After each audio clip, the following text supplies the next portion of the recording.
meu povo! Estou aqui animada mais uma vez, porque é a viagem eletrizante que me deixa assim, né? Conhecer mais desse Jesus que me enche de alegria. Não importa o que você tenha passado no seu dia inteiro.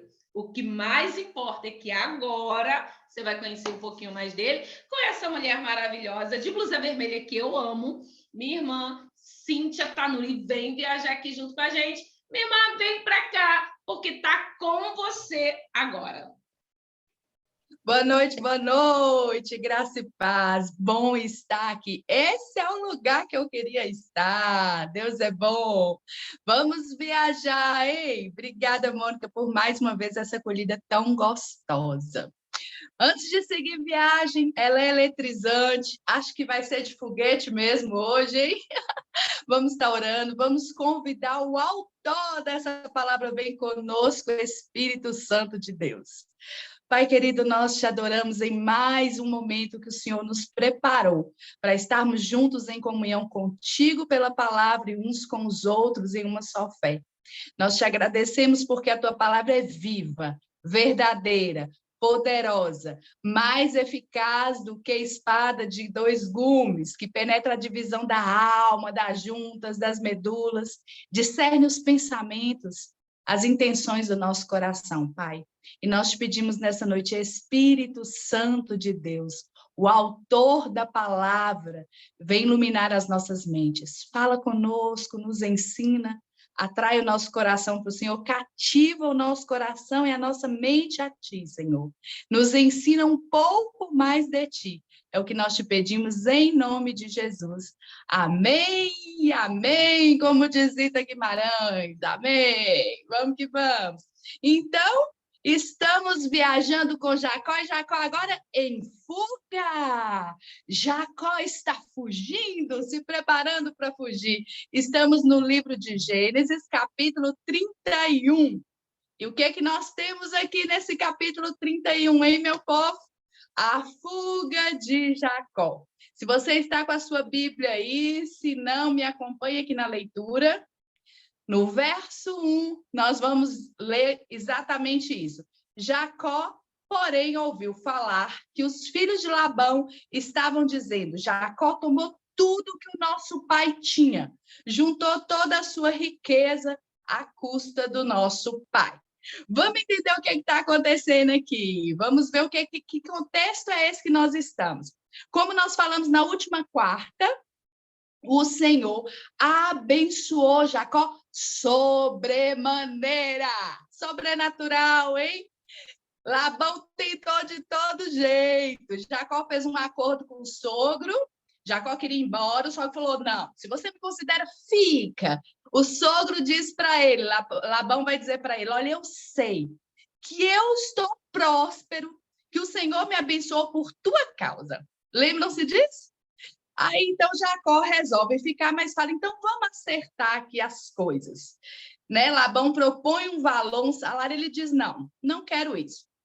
O que eu quero é que todo o rebanho, né, as ovelhinhas ali, aquelas que não têm muito valor, as malhadas, as listradas, as presas, dê para mim.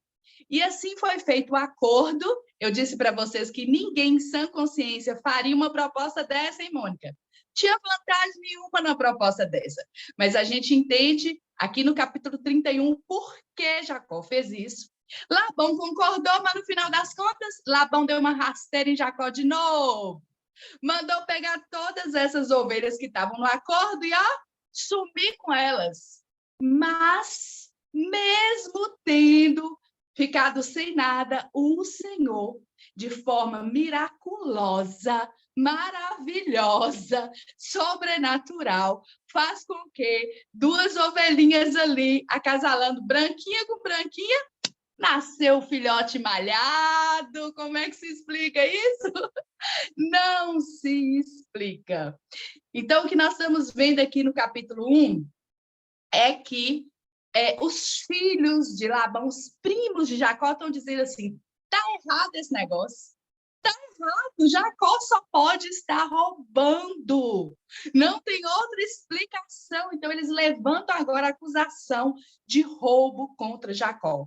Vamos ler aí de novo, só para a gente lembrar o que eles estão dizendo. Olha, Jacó tomou tudo que o nosso pai tinha e juntou toda a sua riqueza, outros falam fortuna, outra tradução fala glória, à custa do nosso pai.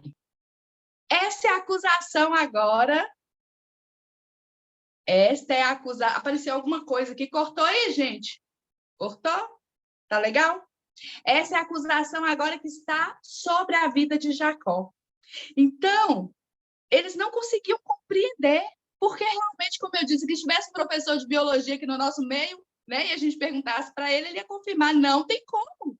Geneticamente, essa conta não fecha. Mas se você for comigo, viajando rapidinho lá em 1 Coríntios 2,14, anota aí, 1 Coríntios 2,14, o apóstolo Paulo está falando, e no meio da sua fala, ele vai dizer o seguinte, escuta aí, quem não tem o Espírito não aceita as coisas que vêm de Deus, pois lhe parecem loucura, e não é capaz de entendê-las, porque elas só se discernem espiritualmente. Ele está dizendo, o homem natural, nas traduções aí mais antigas, você vai ver essa tradução. O homem natural não discerne o que é espiritual.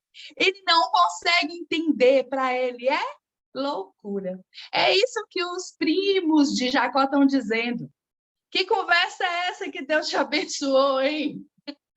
Tá errado esse negócio, você trapaceou, você só pode ter roubado, porque o homem natural, ou o homem que não tem o discernimento pelo Espírito Santo, vai achar as coisas de Deus loucura.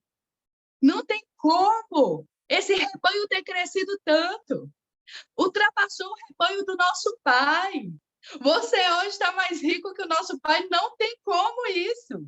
Era o que eles estavam dizendo. Vamos ver o que Jesus, hein, Mônica, nos fala sobre isso. Anota aí, é Mateus 19, 26. E Jesus, hein, Rosângela, olha o que Jesus está dizendo aí para a gente, minha linda. Beijo. Está dizendo o seguinte, olha, para o homem é impossível, mas para Deus todas as coisas são possíveis. Para vocês é impossível, em 2 ovelhinhas brancas gerarem malhadas, pintadas, negras, não tem como, mas para Deus tudo é possível. O Senhor faz o que Ele quiser. Ele suscita um morto, traz de volta à vida se Ele quiser. Quanto mais ovelha pintada, malhada, da cor que Ele quiser, rosa, azul, o que Ele quiser fazer, Ele assim o faz. Então, nós vamos ver, esse capítulo ele é bem extenso, hein, gente? São 55 versículos. No versículo 2, por que Jacó, então, decide fugir? Primeiro, esses boatos chegam ao ouvido dele. Olha só o que seus primos estão dizendo de você, hein, Jacó? Estão te acusando de ser um ladrão. E o que estava em risco aqui, deixa eu te contar, é que se eles colocassem isso mesmo na cachola, eles iam querer até matar Jacó. A vida dele, a vida da família dele já passava a correr risco aqui. No versículo 2, a gente vai ler o seguinte. Jacó percebeu que a atitude de Labão para com ele já não era mais a mesma de antes. Em outras versões, vocês vão ler assim, olha, o semblante de Labão já não era mais o mesmo para Jacó. Ou seja, agora Jacó olhava para ele com cara fechada, com raiva, sangue nos olhos, como dizem aqui, hein? Labão agora está chateado, ele já está acreditando. Peraí, não tem, essa conta não está batendo mais, não. 2 ovelhinhas brancas não iam gerar esse rebanho todo, que esse homem está com ele, o homem está rico, o homem está próspero, essa conta está mal feita, hein? Eu estou levando a prejuízo. Ele achando que ia se dar bem, no final das contas, quem estava se dando bem era sempre Jacó. Então, aqui diz que a atitude de Labão para com ele mudou. Então, Jacó percebeu, peraí, não é só boato, hein? Agora Labão está me tratando diferente, então Labão está acreditando nisso. Então, ele já começou a ficar mais preocupado com a situação. No versículo 3, para fechar, passar a régua, a confirmação vem do céu. Se eu ou você estamos com alguma dúvida, hein? Alguma situação desconfortável, sabe quando a anteninha da gente liga? Vocês já prestaram atenção? Tem alguma situação que as pessoas nem falam verbalmente, mas você chega no lugar, hein, Roy, e aquela anteninha liga, né, Lila? Você percebe, o ambiente muda, está pesado, o clima fechou, alguma coisa não está legal. Mas então, quando a gente vai orar, joelho no chão, agora conexão com o Pai em secreto, em oração, o Senhor então nos faz discernir. E foi isso que aconteceu literalmente com Jacó. O próprio Deus, exatamente, Mônica, ele revela. O próprio Deus, então, vai dizer, olha só no verso 3 aí, quem está acompanhando. Jacó, volte para a terra dos seus pais, dos seus parentes, e eu estarei com você. Uau! Mesmo fugindo, muitas vezes a sensação é essa, a gente está em fuga, estamos sendo perseguidos. Levanta acampamento, sai correndo. Mas se o Senhor é por nós, hein? Como está escrito em Romanos 8, quem será contra nós? Ainda que Labão montasse um exército que ele vai montar para perseguir Jacó, vocês vão ver aqui na continuação do texto. O Senhor era com ele. Eu e você com o Senhor, eu com o Senhor, você com o Senhor, somos maioria. Anota aí. Se Deus é por mim, já somos maioria. Fechou. E é isso que vai acontecer aqui. Jacó, então, discernindo isso, agora ele toma atitude. Vamos lá, vamos embora. Ele manda chamar, então, verso 4, chamou Raquel e Lia para irem ao campo, algumas versões vai estar escrito assim, ao deserto, onde ele estava apacentando os animais. Então, num lugar ali, ó, onde não tinha orelha, parede de orelha, orelha de parede, não sei, onde não tinha ninguém por perto para escutar a conversa. Ele queria, hein, Laninha, falar a sós com as mulheres dele, né, Vita? Aqui vocês vão perceber que nem Bila nem Zilpa vai entrar na conversa. Por quê? Porque naquele contexto, elas eram esposas secundárias, elas eram concubinas, então elas não tinham direito a participar de decisões da família. Só se considerava aqui, no caso, Raquel e Lia, ok? Então, ele manda chamá-las e aí ele vai dizer para elas o que está acontecendo e a decisão que ele, então, foi obrigado a tomar. Ele chama elas e diz o seguinte, ó, vejo que a atitude do seu pai para comigo não é mais a mesma. Versículo 5, tá? Mas o Deus do meu pai está comigo. Jacó está convicto, ele está certo.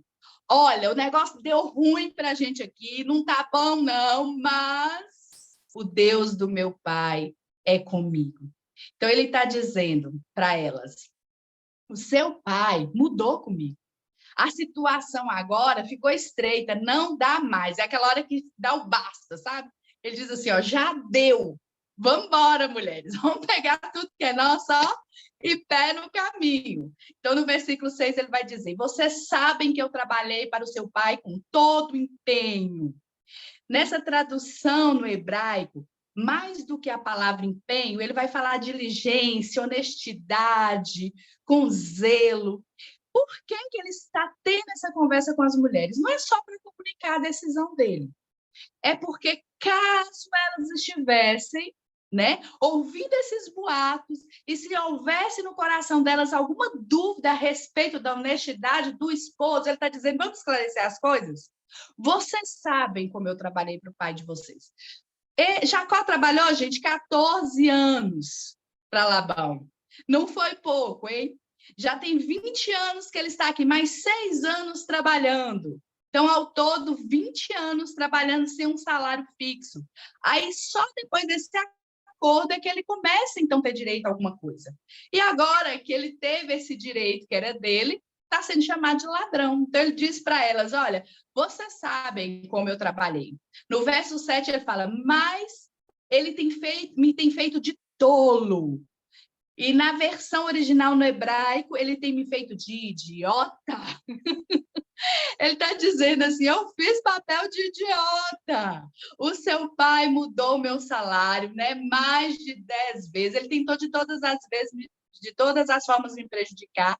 E ele vai dizer, contudo, tem um contudo nessa história, hein? Tem uma vírgula. Contudo, Deus não permitiu que ele me prejudicasse. Ele está dizendo, eu reconheço. Quem me guardou, quem zelou por mim, quem me protegeu, quem me abençoou, foi o Pai. Ele está tributando a Deus tudo que é devido, de reconhecimento, que não foi só o trabalho diligente dele, não foi só o braço forte dele ali, ó, dia e noite, apacentando o rebanho. Foi o Senhor que o abençoou. E ele vai dizer no verso 8, se ele dizia, as crias salpicadas serão o seu salário, todos os rebanhos passavam a gerar filhotes salpicados. Se ele mudava, e ele dizia, todas as que têm listra, então agora é seu salário, assim o rebanho gerava filhotes com listra. Eu fico imaginando, cá com os meus botões, pensando e imaginando, hein, Mônica? Eu só posso imaginar a cara de Labão. Não, agora vai ser o seguinte, ó, Jacó, é só o salpicado. O rebanho parava de produzir outro tipo de animal, só nascia salpicado. Eu fico imaginando Labão olhando ali, vai dar cria, vai dar cria. Chega lá, salpicado. Não, vamos mudar então? Peraí, os salpicados agora vão ser meus e os seus vão ser os listrados. Aí só nascia listrado. Só Deus faz isso. E é o que Jacó está dizendo para elas, eu não tinha como fazer isso, eu não podia produzir isso. Foi o Senhor quem quis me abençoar assim. No verso 9 ele vai dizer, assim Deus tirou o rebanho do seu pai e me deu a mim. O Senhor é o Deus que transfere riqueza, se assim ele quiser. Aquele rebanho, a matriz, pertencia a Labão. Mas o lucro, o fruto, ele transferiu para as mãos de Jacó. Uau! Deus que transfere riqueza segundo os propósitos dele, para que se cumpra a vontade dele. Ele não queria que Jacó saísse dali, fosse despedido de mão vazia como ele chegou. Ponto. Mas Cíntia, Jacó também teve lá, como diz a Mônica, as tretas dele. Ele também andou errado, sim. Mas lembra comigo? Depois que ele passou uma noite deitado a cabecinha numa pedra, hein? A vida desse homem mudou. A gente vai ver ele aqui na frente dizendo, olha, eu me portei assim e assim na sua casa.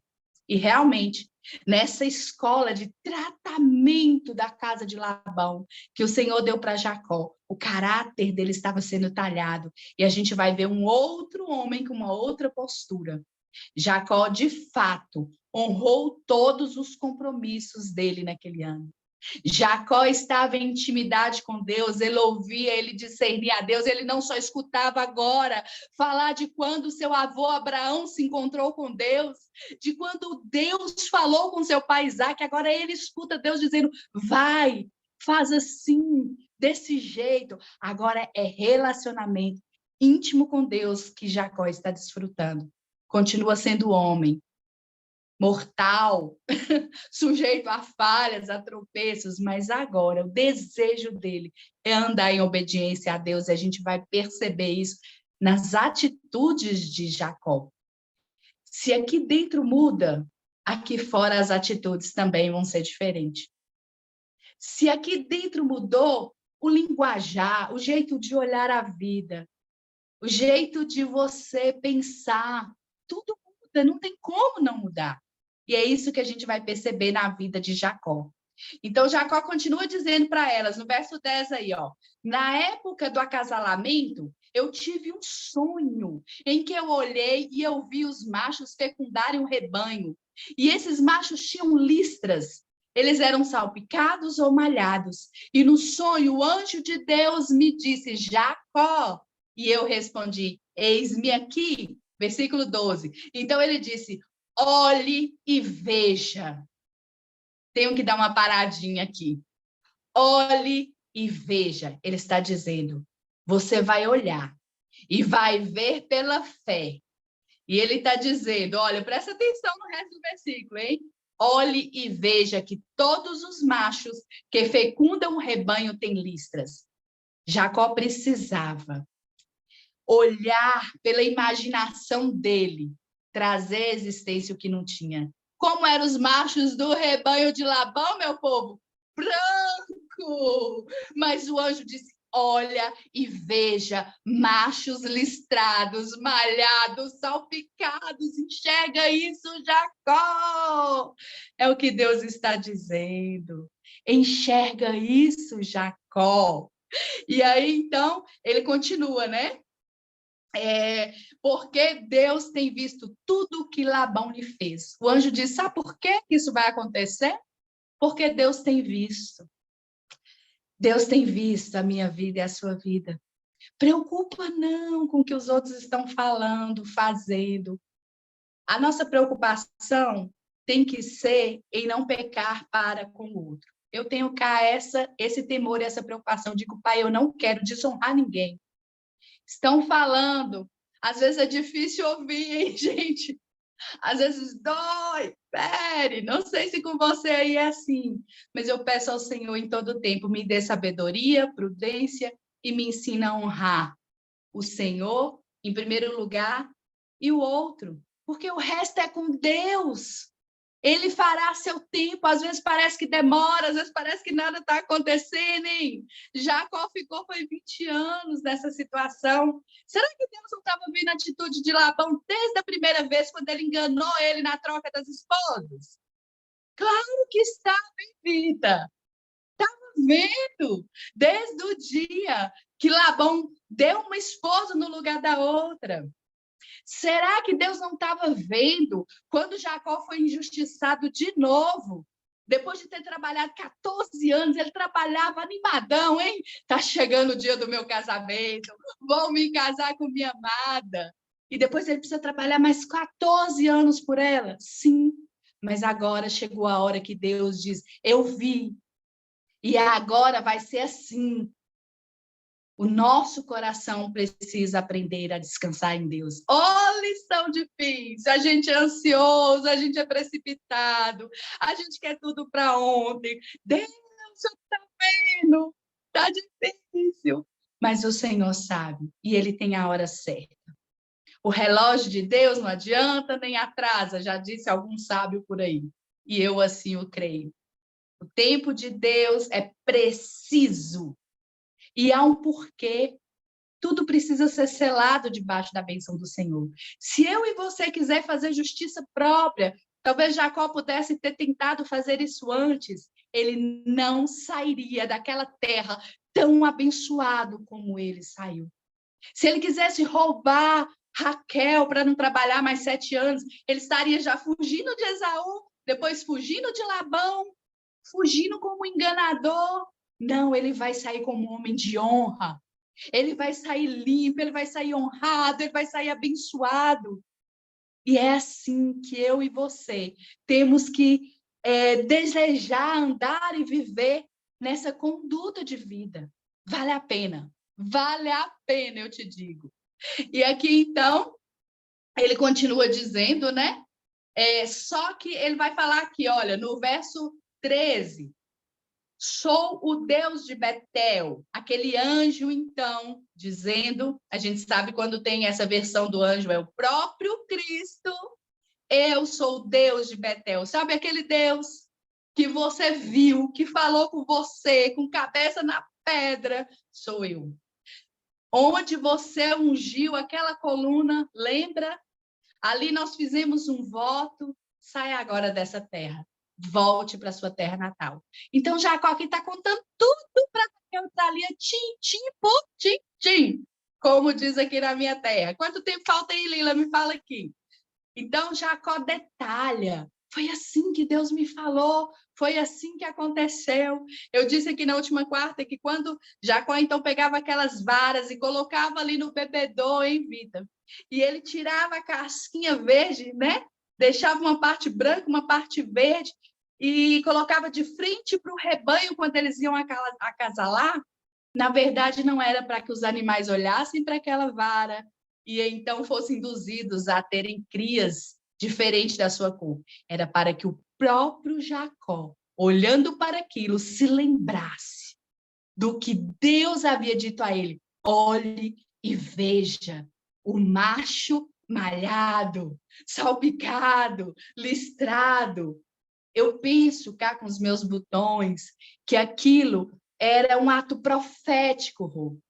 Que aquilo era para que Jacó olhasse e falasse assim: é desse jeito como eu estou vendo aqui, ó, listrado dessa cor, é assim que eu vou ver as crias nascendo. E dessa mesma forma foi como lhe aconteceu. Tem um provérbio que me veio à cabeça aqui agora, eu não anotei, mas diz assim: como o homem pensa em seu coração, assim o é. Jacó, então, ele se encheu disso, ele disse assim: será, o meu rebanho vai prosperar, vai nascer as crias como Deus falou, e assim o foi, porque a fé traz à existência o que não existe ainda. Eita glória! A fé, hein, Vita? Chama lá do mundo espiritual para o mundo natural aquilo que Deus quer fazer. Oh, glória a Deus! Então, o que acontece é que Jacó aqui contou tudo isso para Raquel e para Lia, e vamos ver agora no verso 14 a resposta das duas. Raquel e Lia disseram a Jacó: temos ainda parte na herança dos bens do nosso pai? Ela faz uma pergunta. 15. Não nos trata ele como estrangeiras? Não apenas nos vendeu, como também gastou tudo que foi pago por nós. A gente vai ver agora a amargura de alma, né? A mágoa que as duas estão do pai. Disse: olha, o nosso pai tem nos tratado como estrangeiras. Por que elas usam esse termo? Porque naquela época uma estrangeira podia até casar com alguém do clã, mas nunca teria o direito de alguém nativa lá no clã. E elas disseram: olha, nós estamos sendo tratadas assim. O nosso pai, porque naquela época tem documentos, né, originais da época do Velho Oriente, onde havia ali aquele acordo nupcial do pai com a família do noivo. O noivo tinha que dar o dote em Lila. E o dote era alto. E parte desse dote era para a noiva. Esse era o costume. Mas o que é que Labão fez? Por isso elas estão dizendo: ele nos vendeu para você, em troca do seu trabalho escravo, e não nos deu nada, e nós não recebemos nada disso aqui. Então, elas disseram: olha, o nosso pai está nos tratando como estrangeiras. A gente não teve direito a nada. E aí elas vão continuar dizendo, no verso 16, toda a riqueza que Deus tirou do nosso pai é nossa e do nosso filho. Então, elas reconhecem também aqui, olha, realmente, tudo que está agora em nossa posse, Deus tirou do nosso pai e agora é nosso e dos nossos filhos legitimamente. Elas estão dizendo: não há engano, não foi por meio de trapaça, não foi roubo, foi Deus. Ele assim nos deu e agora nos pertence. E elas então disseram: portanto, faça tudo quanto Deus te ordenou. Ou seja, estamos de acordo, selou, pé no caminho. Vamos embora daqui, Jacó. E olha só, então, o que Jacó vai fazer. A partir do verso 17, começa a saga da fuga de Jacó. Jacó, então, pega seus filhos, mulheres, as montarias, os camelos, conduz o seu rebanho, junta todos os seus bens acumulados em Padã Arã, naqueles 20 anos. 20 não, né? Porque ele ficou 14 anos sem receber nada, então, nos últimos 6 anos, o que Deus fez ele prosperar. Ô, gente, pensa cá com os meus botões. O cara ficou 14 anos só trabalhando. Em 6 anos, Deus o fez N vezes mais rico do que Labão. Uau! Não é à toa que Labão tá uma fera, gente. Imagina só, em 6 anos. O cara ficou rico, riquíssimo, hein? Então, ele pegou tudo para ir para a terra de Canaã, a casa do seu pai, Isaque. Ele teria que atravessar 2 rios aqui. Era viagem de meses, mais de 600 quilômetros a pé. Então, ele fez tudo isso, né? Juntou tudo num período propício. já tinha toda a estratégia da fuga desde quando Deus falou com ele, volta para a casa do seu pai. Ele esperou chegar a primavera, a época da tosquia das ovelhas. Falta 6 minutos, vamos correr aqui. Então, ele esperou Labão ir para onde eles faziam a tosquia. Levava dias, era um trabalho árduo, era um trabalho demorado. Era primavera, tinha que tirar a lã das ovelhinhas, então ele aproveitou esse tempo, hein? Certamente ele calculou, hein, Mônica? Espera aí, eu não posso sair debaixo das vistas de Labão com todo esse rebanho. Era muito rebanho agora que ele tinha, hein?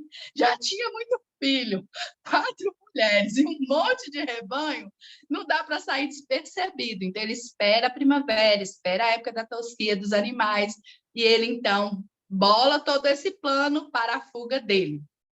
Foi assim, versículo 20, que Jacó então enganou Labão, o arameu, fugindo sem dizer nada. Enganou como?